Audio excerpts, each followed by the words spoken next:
in the chat, so that's there. And let's go ahead and click and go live. And I think I will begin. So welcome, everyone. My name is Janet Forrest. I'm one of the adult program coordinators at the Nantucket Atheneum.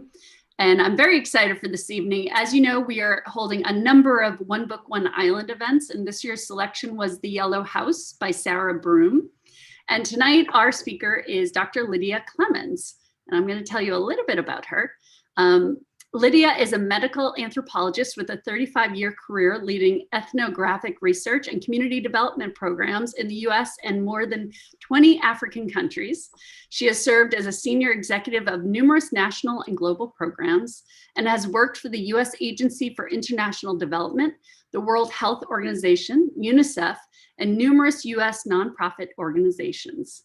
She is internationally recognized for her innovative work, integrating arts, culture, and strategic communications into public health, K through 12 education, and social and behavior change programs. Lydia began her international career as a Peace Corps volunteer in rural Democratic Republic of Congo. She grew up playing music, writing short stories, driving tractors, and taking care of the livestock on her family's farm in Vermont. She returned in 2013 to help preserve the farm, one of just 0.4% of all farms in the US that are African American owned, for future generations. She is now president of the Clemmons Family Farm, Inc., one of a small number of Black-led Vermont 501c3 nonprofit organizations. Lydia has a PhD in anthropology from University of Pennsylvania and a master's in public health from the University of Michigan and a BA in human biology from Stanford University. So welcome, everyone. I'm going to pass it off to Lydia. Thank you so much, Janet. And it is such a pleasure to be kind of in Vermont and in Nantucket and all over the place virtually with you. It's really a joy and an honor to be invited to speak today.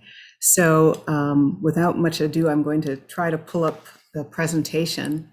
And forgive me if there's a little bit of technical delays here, but hopefully we can get this going.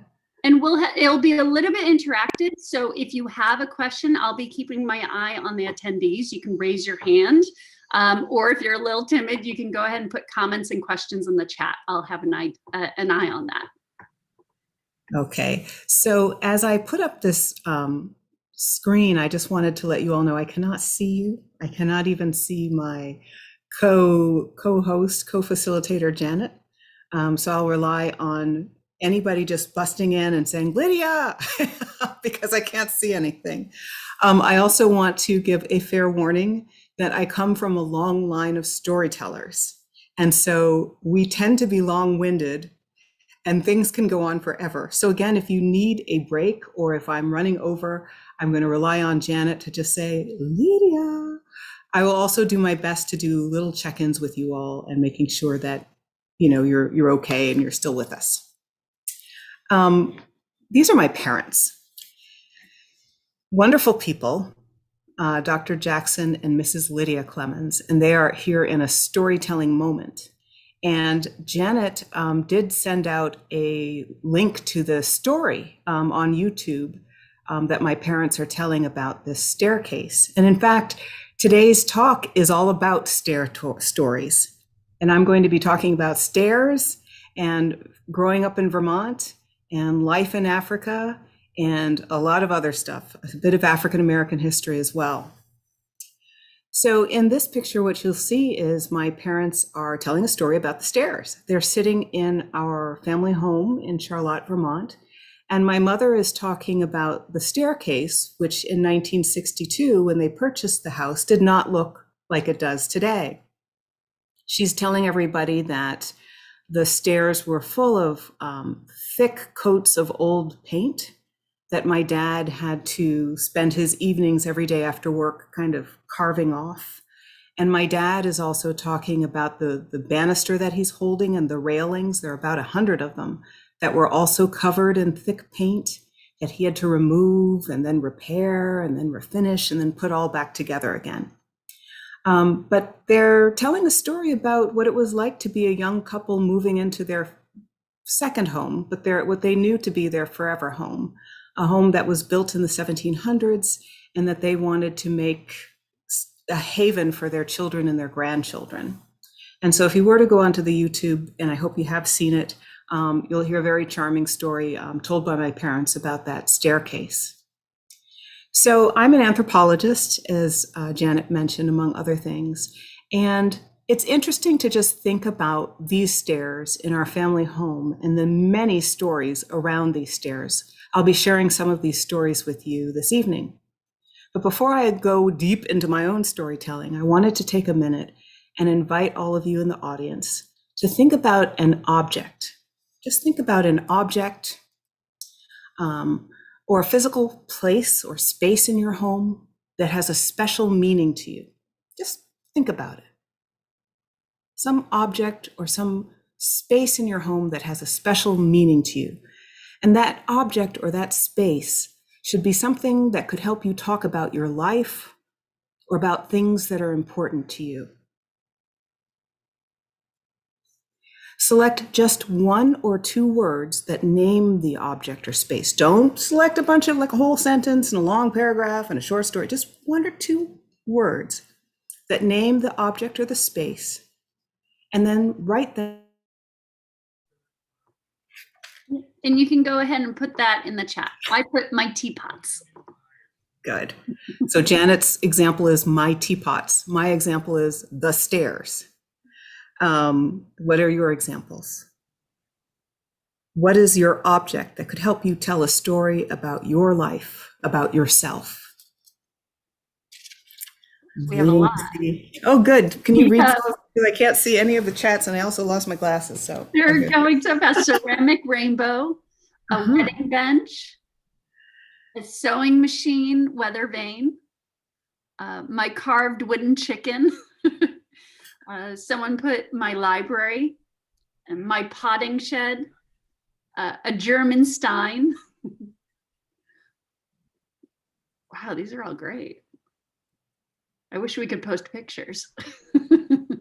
Oh yeah, that's a great idea for another engagement one day. Any more coming in? My grandmother's frame print of irises and my houseplants. Wonderful. So I'm visualizing these objects and these things and these places, and I'm just wondering, when can I get to Nantucket or Boston or wherever you all are and sit down with you and hear about your grandmother's framed irises or your teapots? And that would tell me a whole lot about you just by virtue of you telling me about that object. And when in the 1980s, there were a couple of anthropologists, Igor Kopytov, and I'm trying to think of the other guy's name, who dived into a whole kind of anthropological thinking and thesis about things.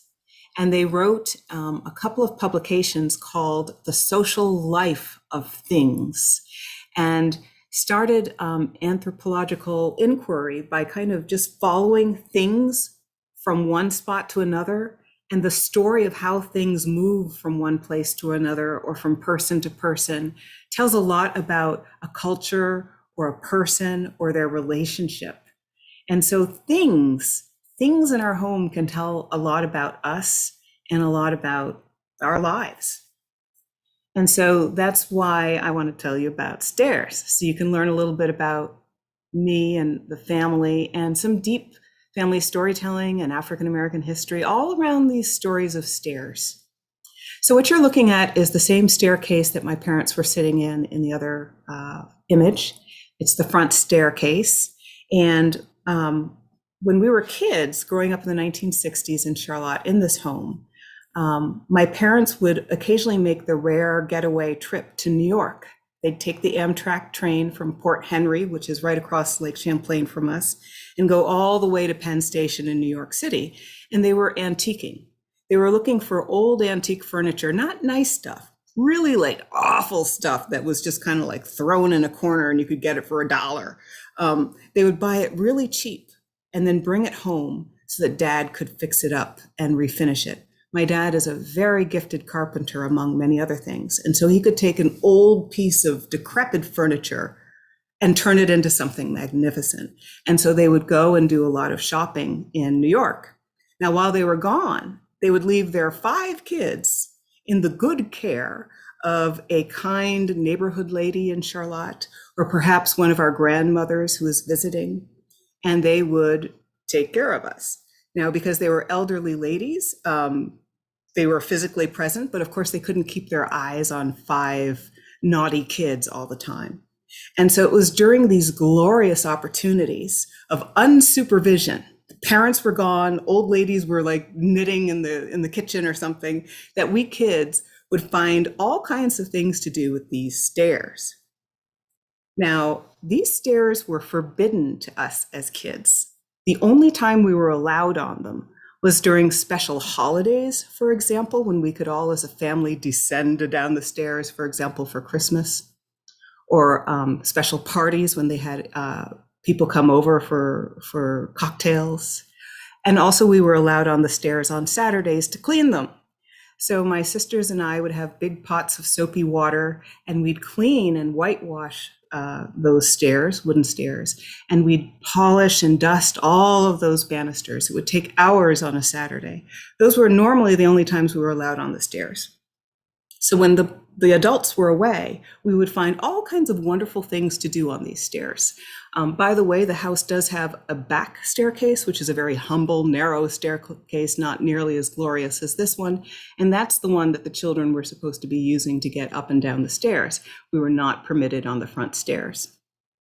So we would clean on Saturdays. That was one of the stories. And on Christmas, we had a secret step dance that the kids would use on Christmas Day and on Christmas Eve and early Christmas Day. So downstairs was a Christmas tree, and my parents would get up very late Christmas Eve and put a lot of presents under the tree for the 5 kids. And we were forbidden to see what was under the tree until it was time for the entire family to get up on Christmas morning and come down together as a family to see what was under the tree. But being children, we wanted to have a sneak preview. And so what we would do is several days before Christmas, we'd spend time when our parents weren't around and the elder ladies weren't around. We'd practice walking up and down the stairs and mastering exactly where to put our little feet. Because these were old stairs, they would creak and groan. And so you would have to know that on the 3rd step, you have to put your foot right in the middle of the stair. And on the 4th step, you'd have to put your foot way in the left corner of the stair so that it wouldn't creak or groan. And that way, after we'd mastered our step dancing for Christmas, on Christmas Eve, about, 3 o'clock in the morning, just before Christmas Day, we would, 4 little girls, creep down the stairs to the left, to the middle, to the right, skip that one, until all of us got downstairs and were able to peek under the tree and see what was under the tree. Once we'd mastered the step dancing and not creaking and making noises on the stairs, of course, we needed other challenges. So as we grew older, we started sliding down the stairs. And I'm sure all of you in your youth and your children know about sliding down the stairs, but there are many ways, in fact, that we discovered how to slide down the stairs as little kids, 5, 6, 7, 8 years old, 9, 10, 11, 12 years old. One way, of course, is just to sit on your behind and just slide down the stairs. And of course, it would be very bumpy and it would hurt, but it was a whole lot of fun. Another way to slide down the stairs was to go head first on your belly, put your feet in front, your hands in front, and kind of slide and glide and walk with your hands down the staircase, sliding on your belly. My brother broke a tooth that way, but it was a lot of fun. And again, the adults had no idea what we were doing. And a third way of sliding down the stairs was, of course, to make use of that wonderful banister. Straddle it like you're getting on a horse and just slide down the banister. And so the 4 girls, we were like stairs ourselves. There was about 1.5 years, 2 years in between us, would just practice going down the stairs on the banister. And there's a famous family story where one of my grandmothers, her name is Lucille, the mother of my mother, and we would call her Grandma Seal, was sitting in one day watching the kids while my parents were away. And she heard laughter and noise and came and caught one of my sisters sliding down the banister. Now, these are the forbidden stairs. We are not supposed to be on them. And there was one of my sisters sliding down the stairs, and she caught her. She caught her in the act. I had heard my grandmother coming, and because I was the oldest daughter, I was able to lickety-split get out of there before I was caught by Grandma Seal. And I overheard my grandmother telling my mother when she came home, "I know it was your oldest daughter who was behind all of this. She was the ringleader, but I can never catch her. She's just too fast." So these are some of the stories of us as little kids growing up. I have an older brother who is about 4 years older than myself. So sometimes he was a bit, beyond a lot of these things, but he was the champion at sliding down the stairs on his stomach until he did break his tooth that one day. So I mentioned my Grandma Seal. She's a wonderful lady. And I wanted to show you what she looks like. This is her right here in her younger years. We called her Seal because we couldn't pronounce when we were little kids, Lucille. Grandma Lucille, so we'd call her Grandma Seal. And Grandma Seal was a wonderful woman. She's my mom's mom. When she was 13 years old, Grandma Seal marched over to the house of another girl who was also 13 and her rival. She'd been tipped off by her friends that her rival was sitting out on the porch at her rival's home, drinking lemonade with Howard, a boy that she was sweet on. So 13-year-old Lucille walked up the 2 wooden stairs of the porch of her rival's house without a word, walked over to Howard and her rival, took the glass of lemonade out of Howard's hand, gave it to the rival, and then put her hand on the ear of Howard, a lanky teenager, handsome young boy, took him by the ear and pulled him up, standing, and said, "You're mine.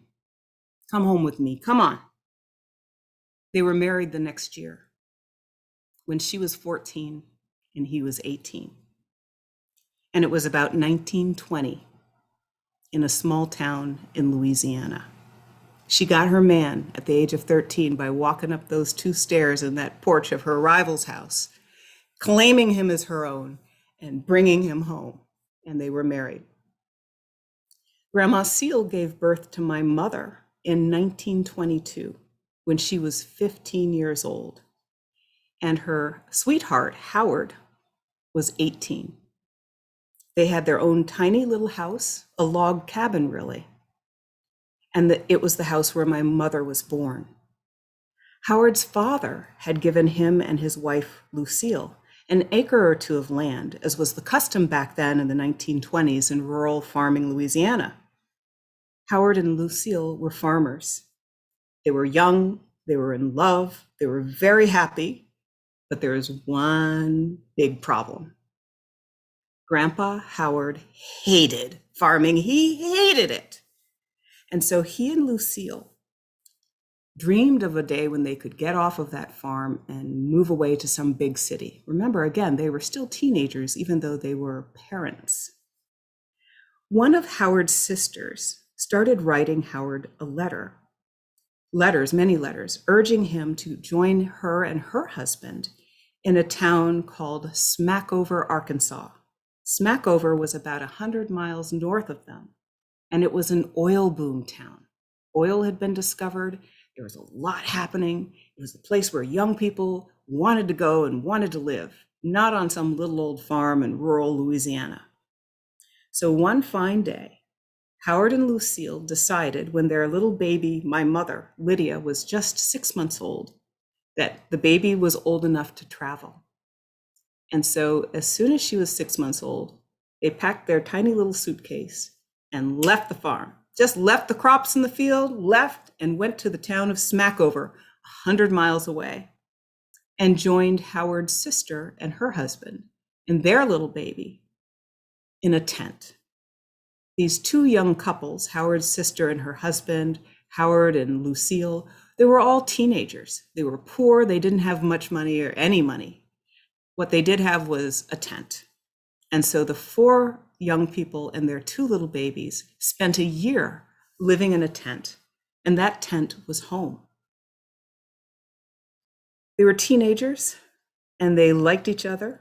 They loved each other. They had 2 babies, and you'd think, oh, hardship and how awful living in a tent. It was hard, and it was awful. But they were young, they were in love, and they had wonderful senses of humor. They had a lot of fun in the tent. They filled the tent with laughter, with joking, with teasing, with playing pranks on each other. My grandmother used to say that she remembers when they saw their first snow. Those 2 young couples were living in the tent and saw snow for the first time. And they were teenagers. They all ran outside, left the babies in the tent, started making snowballs and throwing them at each other. They were having the time of their lives. They were having their adventures. Eventually, Howard got lucky, and he was offered training and a job as a welder for a factory that was based in Illinois up in the north, but had come down south to recruit Black labor. Now, Howard and his brother-in-law and all the other young people in the town of Smackover were spending every day trying to find work. So it was really lucky when Howard got this great break from this factory to be trained as a welder and to start earning his living as a welder. They eventually earned enough money for Grandpa Howard and Grandma Lucille to move out of the tent and to buy a tiny little home in Smackover, where they stayed for 12 years with their daughter Lydia and their second-born, Odessa. After 12 years, Howard got an opportunity to move with the factory to the headquarters in Harvey, Illinois, where he could continue working as a welder. So Howard, my grandpa, Grandma Seal, the little Lydia, my mother, and Odessa, my aunt, who were little babies at the time, or 12 years old perhaps, all moved to Illinois. They took a train. They sat in the Jim Crow car because there was segregation, of course, back then in the 1920s and 1930s. They packed their lunch in a shoebox, and they took the long train ride to Chicago and then eventually moved to a home in Harvey, Illinois.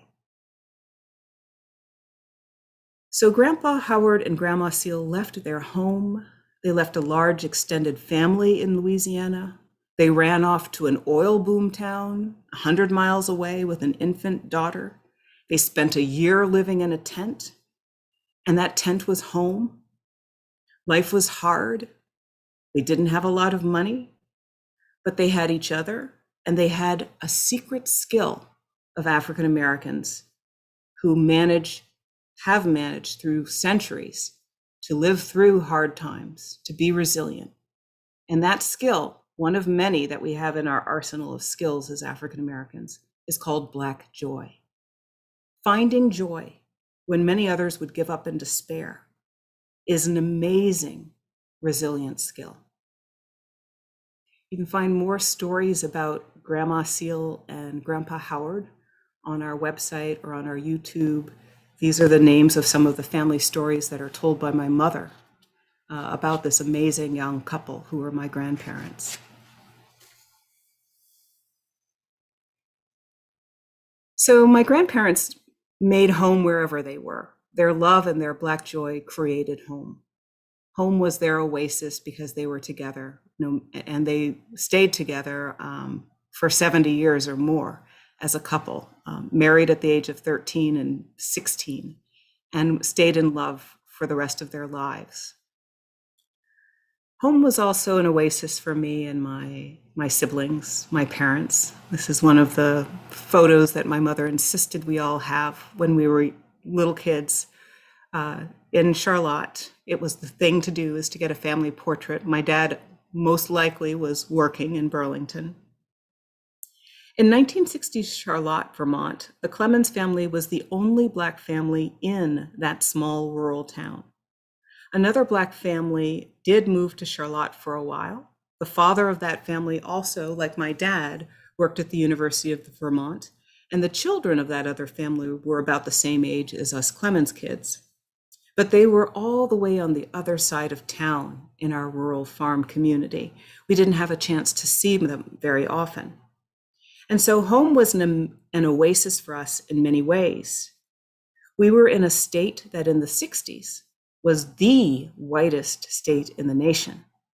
Today, some 60 years later, we're tied with Maine as the whitest state in the nation. We'd go to school every day, and we were the only Black children in the classroom, unless we were lucky enough to have that other family's kids with us, which was wonderful, by the way, whenever we did have a class with them. We would spend an entire day at school feeling out of place, walking on tiptoes in a world that was white, teased and bullied by some, befriended by others, but never completely feeling at ease or fully ourselves. Not many children, in fact, may feel that way regardless of race. They may feel out of place or not like they fit in. But I can tell you that in our case, a lot of that feeling of an unease was specifically because we were Black children navigating in a very white world. But then we got home at the end of the day. The school bus dropped us off, and there were our parents. And there was a busy household and a busy farm with animals and crops growing and things to do inside and out. In addition to our parents being a doctor and a nurse, they were farmers. So we kids grew up as scholars, as farmers, and also as artists. Our lives were full of indoor and outdoor family activities. We created a Black world that was rich with imagination in the middle of a very white rural town in Vermont. Our parents brought home books about African American history and about Africa. They told us about the civil rights movement that was going on. They invited visiting scholars at the University of Vermont or visiting artists who were from Africa, or maybe from China, or maybe from Australia, or Sweden, or Japan, or France. They wanted to be sure that we Clemmons kids and our little white friends understood that the world is a big, diverse, and exciting place, and that we were part of that world, and that we belonged in that world. This is my great-grandma Margie. She's the mother of Grandma Seal, so my mother's grandmother. Home was definitely not an oasis for great-grandma Margie, at least not at the start of her own story. Great-grandma Margie was born on a plantation in the town of Cocheta, Louisiana, and she stayed on that plantation and worked as an enslaved cook, some 40 years after the Emancipation Proclamation of 1863. 40 years after Black people were officially free, she was still enslaved and a cook. Around the time that my grandma Seal was 3 years old, about 1903 or thereabouts, Grandma Margie decided to run away. Margie took my Grandma Seal, and her other child, a little boy, and slipped away one night. She didn't get far. She was captured by the white family who still claimed that they owned her, and she and the children were on plantation. So Margie bided her time, and she tried again. This time she was much more careful. She and her two little children, one of them was my Grandma Seal, slept in ditches during the day and ran at night. They made it to the town of Ringgold, Louisiana, which was about 22 miles north of where the plantation was. There, Margie met and married a wealthy Black farmer named Walter Beck. She had 4 more children with great-grandpa Beck, and they were happy in their home. They were a hardworking farming family, and they had a very prosperous farm. Fertile land, they were doing wonderfully. And then God blessed them even more with a big surprise: oil. Oil was discovered on their land, and they became immensely wealthy overnight. What a wonderful, happy ending for Margie, who had run away from her life as an enslaved cook on a plantation, right? Not quite. Margie and her husband lived in a majority white rural farming community in Louisiana. So many of the white people in the community were already pretty bitter about the Becks' success as farmers. So when the oil was discovered on their land, they had had enough. A mob was organized and descended on the Beck family one night. Lucky for them, a kind neighbor tipped them off. Run, run, run. They got away before the white mob arrived. Fearful of being murdered for their land, a branch of the Beck family ran all the way to California to escape the white mob. They changed their last name from Beck to Ribbs, and they left everything behind. They just closed that chapter of their farm and the oil in Louisiana, and they started all over again. Great-grandma Margie and her husband followed other family members who had preceded them there and settled in California.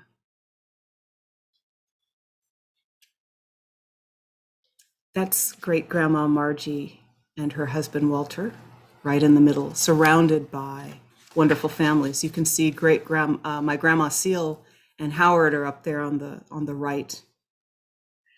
In California, ever industrious, ever ingenious, ever hardworking, this farming family who had discovered oil and lost it started a plumbing business and became very successful. Their children and grandchildren studied and did well in school, and they also became very successful. So you can learn more about this story as told by my mom with a little narration by me on our website and YouTube page. And the name of this family story is Out of the Ashes, Born Again. I don't know if I mentioned that white mob that came after them back in Louisiana burned their farm to the ground. So the family was truly running for their lives. How's everybody doing? I had said that I'm get going on these storytellers, and I just want to make sure everybody's still there. You all right? Everybody need a break? Want to go get some tea, a glass of wine? I think everyone's good. We have this is an awesome story and beautiful stories in the chat. And someone had a question. How did your parents end up in Vermont from Illinois? That is another story. And I'm going to ask I'm going to refer you to the website because I'd like to still keep telling you a few stair stories. And great. And I'll put the website in the chat so everyone has it. It's a really great website to explore and just it's almost like wandering through your farmhouse, right? Yes, it is quite that. So I wanted to show you a quick picture of what our house looked like, the main farmhouse, back in about the 1960s. So this is my dad's hand, right? He was tearing out rotting siding, building new, decks and replacing windows. And this was what the house looked like on the inside. You could imagine what it looked like on the inside. On the outside, it looked like this. On the inside, my God, it was chaos. Piles of wood, nails, boards, saws, sawdust, walls stripped of old wallpaper, paint cans, bits and pieces of plaster, plastic sheets everywhere to catch the paint. This work went on for years, a lot of it done by my dad, and then two trusted kind of carpenters who worked with him. We kids were embarrassed by all of the chaos of the construction and the repairs that was going on in and outside of the house. We rarely, when we were little, invited friends over because we were so embarrassed. Of course, things got better inside after a while, and by the 70s, Dad had just created this magnificent space. My mom had fitted it with beautiful furniture and curtains, and it just looked just amazing, but it took years for them to get it to that state. And as much as we loved our home and our farm, I'm certain that as kids, we didn't understand what a privilege it was to have a home like this. We knew that our parents worked hard, but we didn't understand what having a home to invest in this way really meant. Like so many people, when I was 18 and graduating from high school, I couldn't wait to get away from home. I was literally wanting to run away from home, away from the farm, away from my parents, away from Vermont. I wanted to find myself. I wanted to define myself. Now, back in the 1970s, there was no internet. So searching for the perfect college for me pretty much boiled down to me sitting at a kitchen table with a big map of the United States laid out on the table and going, so Mom, Dad, what's in California? And that's how I found the college, is literally by looking at a map and Mom and Dad going, well, there are, and landed at Stanford University. That was the beginning of my running away from home phase. After college, I continued my run. I wanted to find my heritage. And so I joined the Peace Corps and wound up going to Africa. I started in the Democratic Republic of Congo, as Janet said, and wound up spending 35 years working and living in Africa in many, many countries. My life, my heart, my head, my work was Africa. I was mostly working in rural communities. I sometimes lived in big cities in Africa with magical names like Dakar, Bamako, Accra, Ouagadougou, Kampala. And I'd come back from time to time to get a graduate degree, a master's here, a PhD there. As I dove deeper and deeper in my work in African cultures and art and communities and the rural life of farmers in Africa, I kept finding these odd similarities. And I'm just showing you one of many that I would find in my life in Africa. On the left, that's skinny young me in Mali with giant marionettes that would come out for festivals once a year. And on the right is the famous Bread and Puppet Theater in Glover, Vermont. Isn't that amazing? And the use of puppets and art and storytelling to lobby for change or to tell a community story was amazing. There were so many similarities: family storytelling, making something out of nothing, living the simple life with simple pleasures, and also using Black joy in the midst of hardship. I found all of these things in Africa, and I found them back in Vermont when I returned some 35 years later. This is the Clemmons Family Farm in Vermont. About 8 years ago, I got a call from the parents who were just turning 90. They're 98 years old now, saying, when are you coming home? We need to make some decisions about the farm. None of the kids are living on the farm. You're in Africa. We don't want to sell, but we need to figure out what to do. And so I came home, this time as an adult, this farm. And I sat with my parents and could see the pain in their faces as they considered the possibility of selling a farm that they had bought in 1962 for 148 acres with all these beautiful buildings that my dad had restored, bought for $35,000 with a $10,000 down payment that had been assembled by a huge network of family members to cobble together the $10,000, a $35,000 that took them 30 years to pay off in a mortgage with all of the additional, interest. And then they remortgaged this farm a second time to put all of us through college. They did not have a lot of money. Every dime went into the farm or into their kids' education.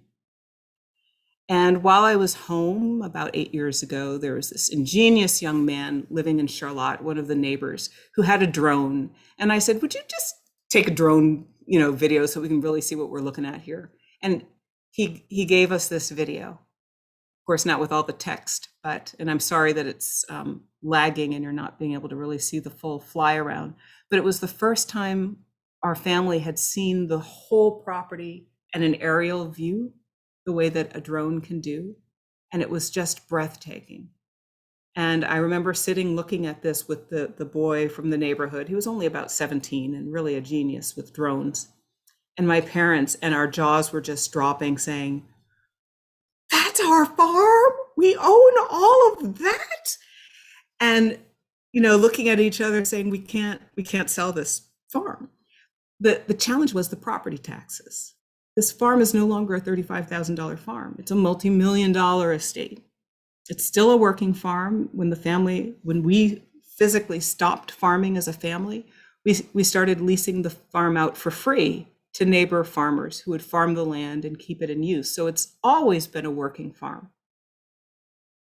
But now it was a very expensive working farm, and our family did not have the resources to pay ever climbing property taxes that were reaching, in fact, the purchase value of the farm back in 1962. It was astronomical.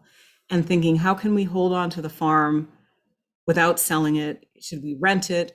And the whole point of this beautiful farm and why my parents bought it was to have a home, to have a place that Black people in Vermont could say they owned, to have the power, I guess you could say, to say, welcome to my home, to be the ones to be able to receive not just Black people, but our white neighbors as well, and welcome them to our home, and a home that we were proud to share, and a home that was large enough to embrace a full community and a full multicultural community of Black people, white people, and any other ethnicity, color, shade, identity that you can imagine.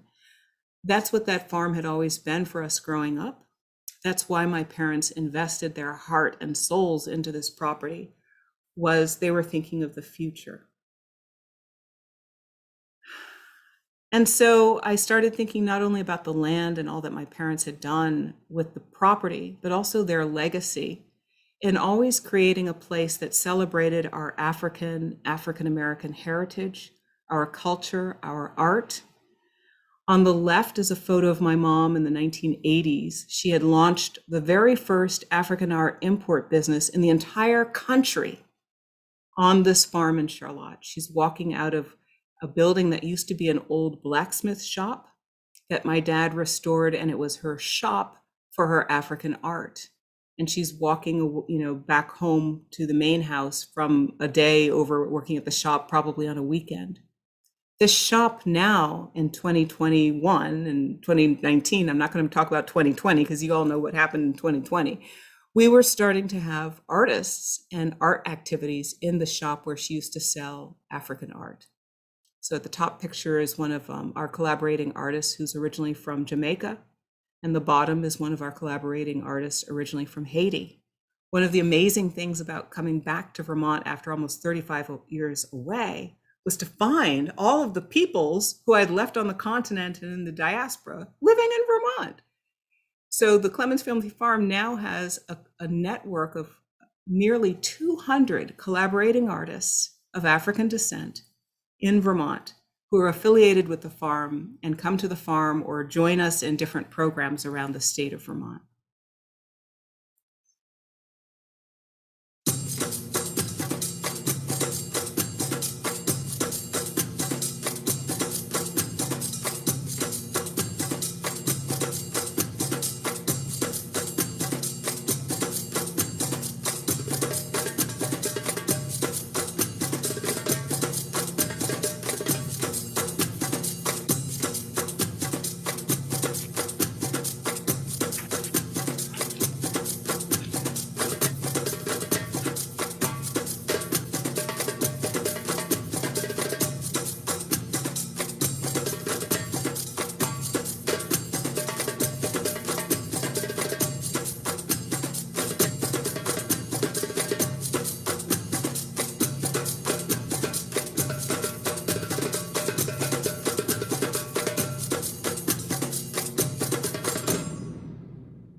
So in 2019, after a lot of family discussion, should we sell? We decided we're going to keep this farm. We're going to make an investment in this farm, not financial, but in terms of work, to transition a private held family farm into a 501c3 nonprofit organization. And so we're still in that transition mode. Clemmons Family Farm is an organization. We have a board of directors who are not family members. Our mission is to honor the legacy of these two wonderful people, and this is their wedding picture, Dad and Lydia Clemmons, who always were anchored in family and community and love for multiculturalism. Our mission is to preserve and maintain the farm, the physical farm in Charlotte, Vermont, as an educational prototype, a model for preserving other African American owned agricultural land, cultural and heritage assets in the US. Our second part of the mission is to empower this growing network of Vermont's Black artists and culture bearers with opportunities for professional development, advocacy, visibility, network, paid engagements, collective healing, and a safe haven for creativity, and building this loving multicultural community around our heritage, our history, our art, and our culture. And now, with all that is happening, this third part of our mission is so important, to use this space, this legacy of our parents, to build bridges across our differences of race, culture, ethnicity, of social standing, of education, of income. We must come together, and this farm is a wonderful place to do that.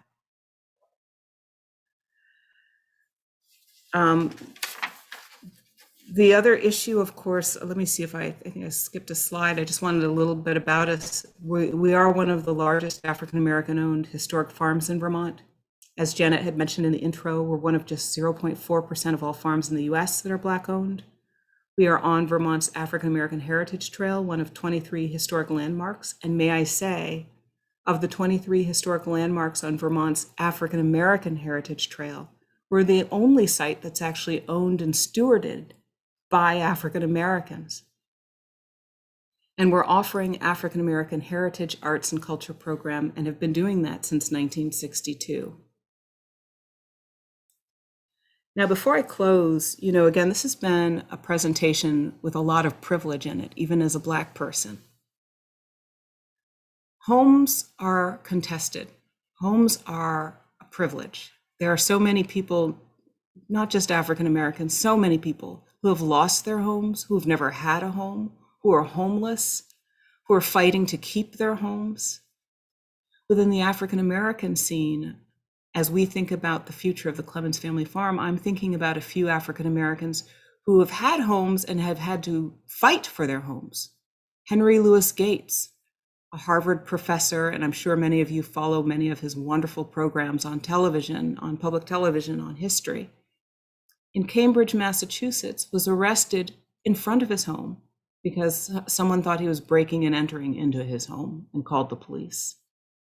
Kaya Morris, who is our only African-American woman legislator in Montpelier, Vermont, had to resign from her position back in 2018 because of racial harassment and leave her home in Brattleboro because of racial harassment.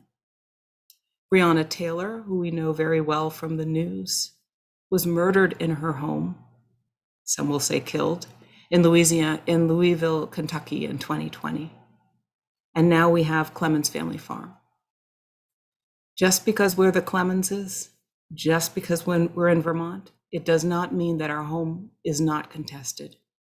The history of this family, from great-grandma Margie and her family's farm being burned down in Louisiana, to all the people in between, to us today, there's no guarantee of safety and security. Home can be a place, a haven, a refuge. Home can also be a very vulnerable place.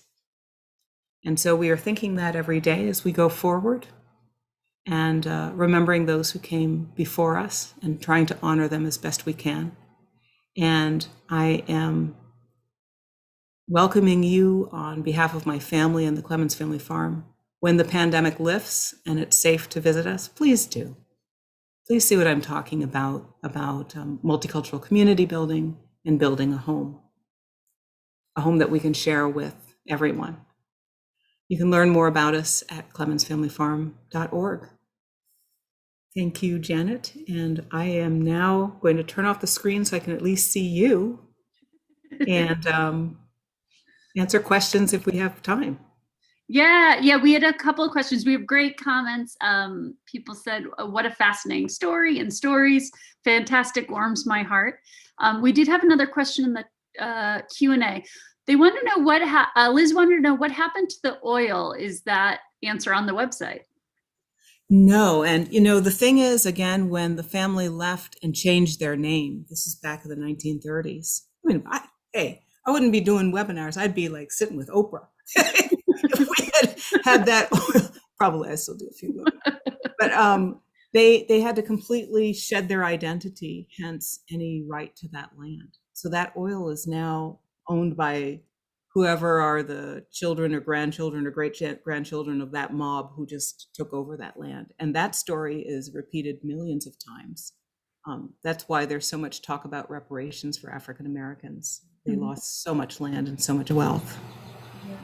It's interesting that you brought up Henry Louis Gates, because last week we had a movie last week we had a movie discussion on Reconstruction, the 4-part series he did.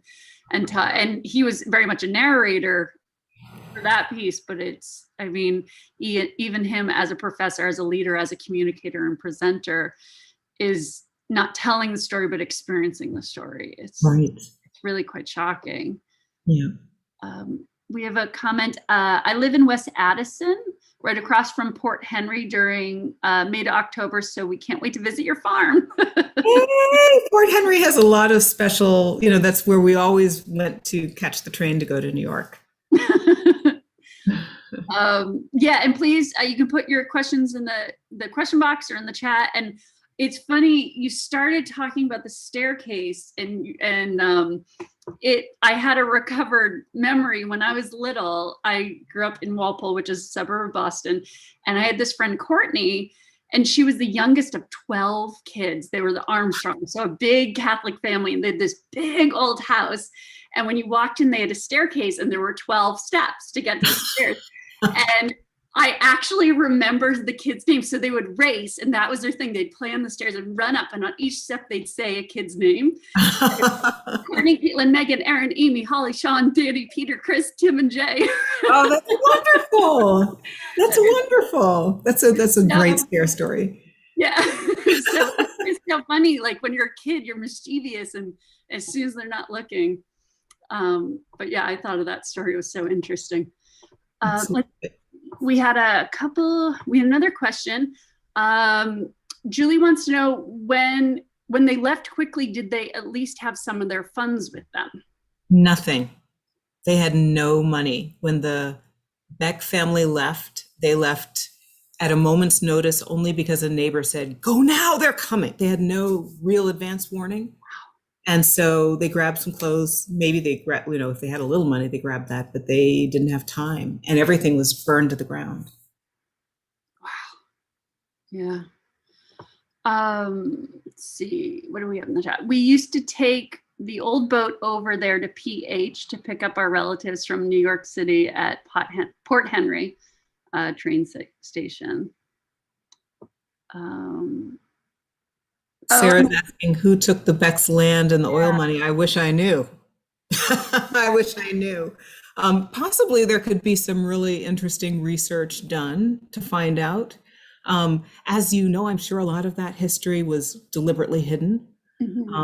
It's only been in the last year or two that there's talk about Black Wall Street, for example, and the massacre in Tulsa, Oklahoma, right? That was a huge deal. Hundreds of people died. The city was bombed.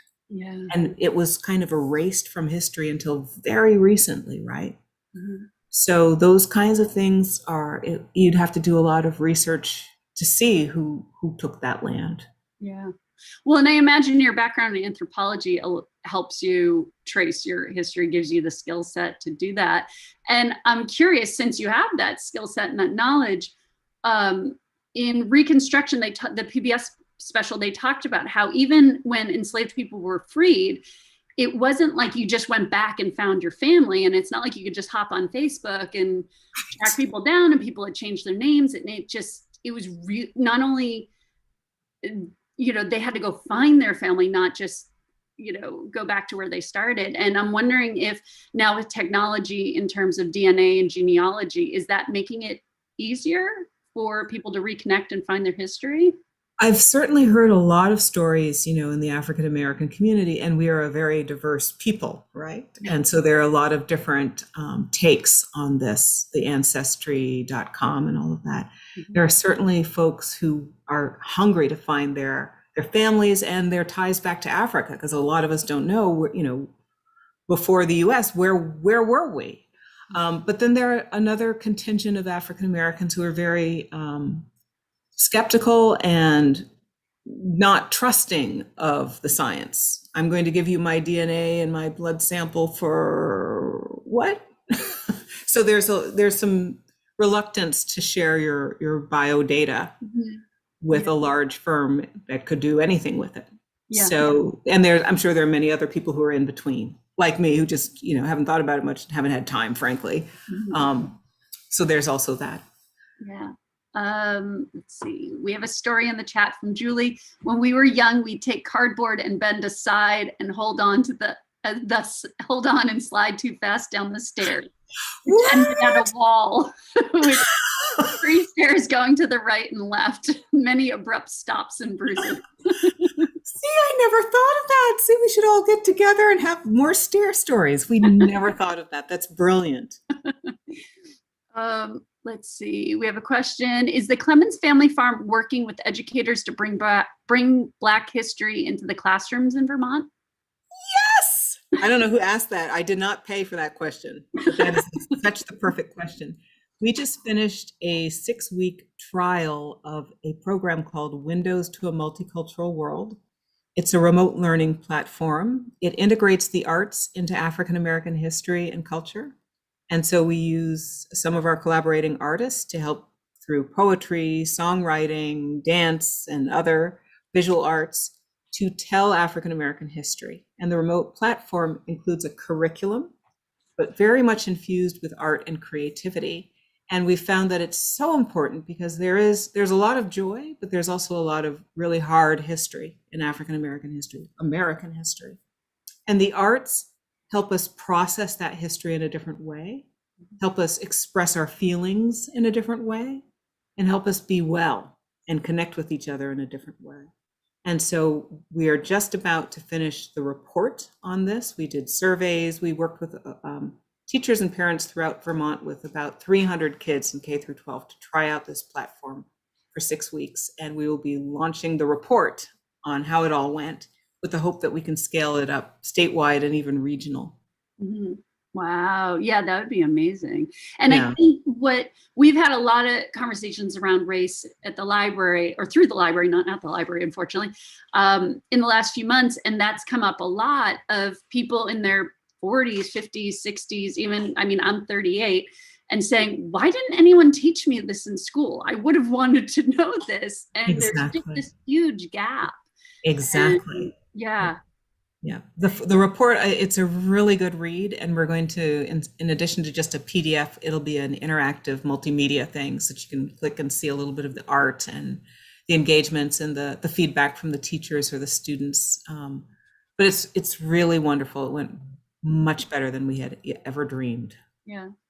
There's something else. I can't remember if I heard it when you spoke in Vermont or if I read it in your website, but something that's really important at Clemmons Family Farm is when you ask an artist to show up or work or do something, it's very important to your organization that they're paid for their time and they're compensated. And can you talk a little bit about that? Because I know that's all artists and musicians, anyone that creates art struggles with that.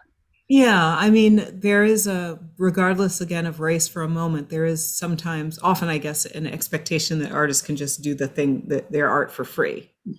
That's very wrong.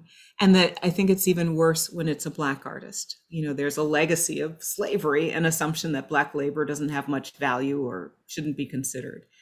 And after George Floyd was murdered, a couple of months after that, we were just inundated with requests to field Black artists here and there. And the farm kind of acts as an ally and advocate for Black artists.